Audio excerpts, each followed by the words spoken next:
Hey fam, welcome back to our channel. இந்த வீடியோல இந்த இயர்ல new Yamaha XSR 150cc bike அப்கமிங்ல லான்ச் பண்ண போறதா நிறைய நியூஸ் ஸ்ப்ரெட் ஆயிட்டு இருக்குங்க.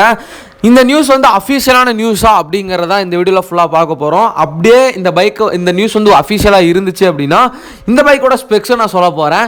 ஸோ வீடியோ ஸ்கிப் பண்ணாமல் அப் டு எண்ட் வரைக்கும் பாருங்கள். நம்ம சேனலுக்கு நீங்கள் புதுசாக இருந்தீங்க அப்படின்னா மறக்காமல் சப்ஸ்கிரைப் பண்ணிக்கோங்க. பக்கத்தில் ஒரு பெல் ஐக்கானை கிளிக் பண்ணி ஆளுங்கிற ஆப்ஷனை போட்டிங்கன்னா நான் போடுற வீடியோ எல்லாமே ஃபஸ்ட் அண்ட் இன்ஸ்டன்ட்டாக உங்கள் மொபைலுக்கு நோட்டிஃபிகேஷனாக வந்துடும்.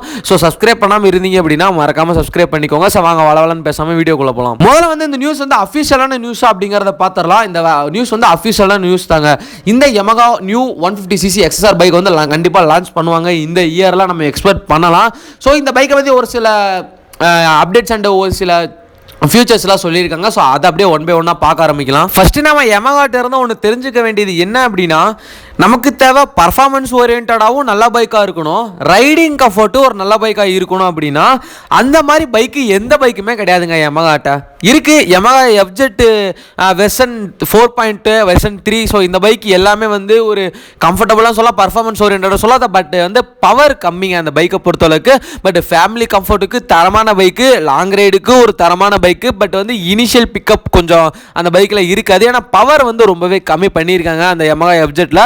ஸோ அதுக்கப்புறம் எம்டியோட பர்ஃபார்மன்ஸ் ஓரியன்டாகவும் அந்த டிசைன் பைக்ஸ் ஒரு நல்ல பைக் இருக்குது Yamaha அப்படின்னா அது வந்து இந்த Yamaha XSR தாங்க நான் சொல்லுவேன். எப்போவுமே உங்களுக்கு நல்லாவே தெரியும், நான் எல்லா வீடியோவில் சொல்கிற மாதிரி தான், எம்டியோட இன்ஜின் வந்து Yamaha R15ஓட இன்ஜின் பிளாட்ஃபார்மில் இருந்து எடுக்கப்பட்டது தான்.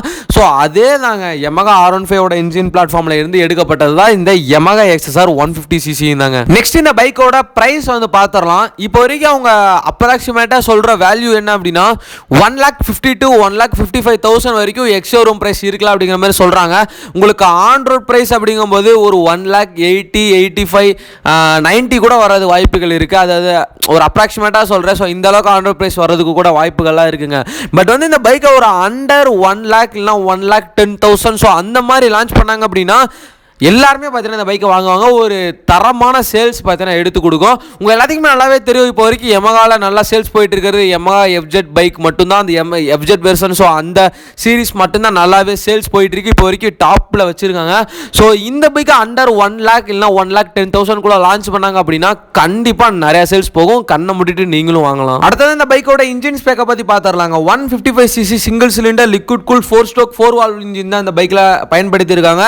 R15 விட இது கொஞ்சம் பவர் அண்ட் டார்க் கொஞ்சம் அதிகமாகவே தாங்க இருக்கு. 19.3 ஹார்ஸ் பவரும் 14.8 நியூட்டன் மீட்டராகும் இந்த இன்ஜினால் ப்ரொடியூஸ் பண்ண முடியுங்க.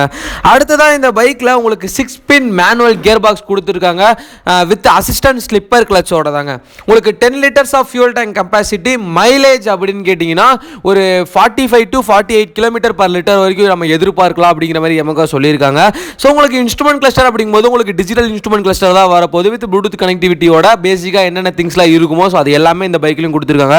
உங்களுக்கு ஃப்ளாட்டான சீட் கொடுத்துருக்கனால உங்களுக்கு அந்த ஃபேமிலி கம்ஃபர்ட்டும் இந்த பைக்கில் வந்துடும், ரைடர் கம்ஃபர்ட்டும் இந்த பைக்கில் வந்துருங்க. ஏன்னா உங்களுக்கு அப்புறம் ஹேண்டில் பார் கொடுத்துருக்கனால நீங்கள் எல்லா இடத்துலையும், அதாவது டிராஃபிக்லையும் சரி லாங் ரைடுக்கும் சரி பயங்கரமாக இருக்க போது, கம்ஃபர்டபுளாகவும் இருக்க போது. உங்களுக்கு அடுத்ததான் இந்த பைக்கில் ஒரு ஸ்பெஷல் திங் அப்படின்னா இந்த பைக்கோட சஸ்பென்ஷன்ஸ். ஃப்ரண்ட்ஸில் வந்து உங்களுக்கு USD ஃப்ரண்ட் ஃபோக்கும் ரியரில் வந்து மோனோசாக் சஸ்பென்ஷனும் பயன்படுத்தி இருக்காங்க. உங்களுக்கு அடுத்ததாக கடைசியாக நான் சொல்ல போகிறது பார்த்தீங்கன்னா இந்த பைக்கோட பிரேக்ஸுங்க. உங்களுக்கு வந்து சிங்கிள் டிஸ்க் பிரேக், ஃப்ரண்ட்ல சிங்கிள் டிஸ்க் பிரேக், ரியர்ல single disc brake with dual channel ABS-ஓட இந்த பைக் தர போறாங்க. ஸோ இதுதான் வந்து ஒரு ப்ளஸ் பாயிண்டாகவே இருக்க போகுது. ஸோ நான் சொன்ன கான்ஃபிகரேஷனில் இந்த பைக் லான்ச் ஆச்சு அப்படின்னா கண்டிப்பாக ஒரு பெஸ்ட் பைக்காக இருக்குங்க. ஓகே ஃபார்ம், இந்த வீடியோ பார்த்தோன்னா நான் இதோட என் பண்ணிக்கிறேன். இந்த பைக் மார்க்கெட்டுக்கு வந்துச்சு அப்படின்னா யாரெல்லாம் வாங்குவீங்க அப்படிங்கிறத மறக்காம கமெண்ட் செக்ஷனில் கமெண்ட் பண்ணுங்க, நானும் பார்த்து தெரிஞ்சுக்கிறேன். நம்ம சேனலுக்கு நீங்கள் புதுசாக இருந்தீங்க அப்படின்னா மறக்காம சப்ஸ்கிரைப் பண்ணி பக்கத்தில் பெல் ஐகானை கிளிக் பண்ணி ஆளுங்கிற ஆப்ஷன் போட்டிங்கன்னா நான் போடுற வீடியோ எல்லாமே ஃபர்ஸ்ட் அண்ட் இன்ஸ்டன்ட்டாக உங்கள் மொபைலுக்கு நோட்டிஃபிகேஷனாக வந்துடும். Okay from Tata, bye bye.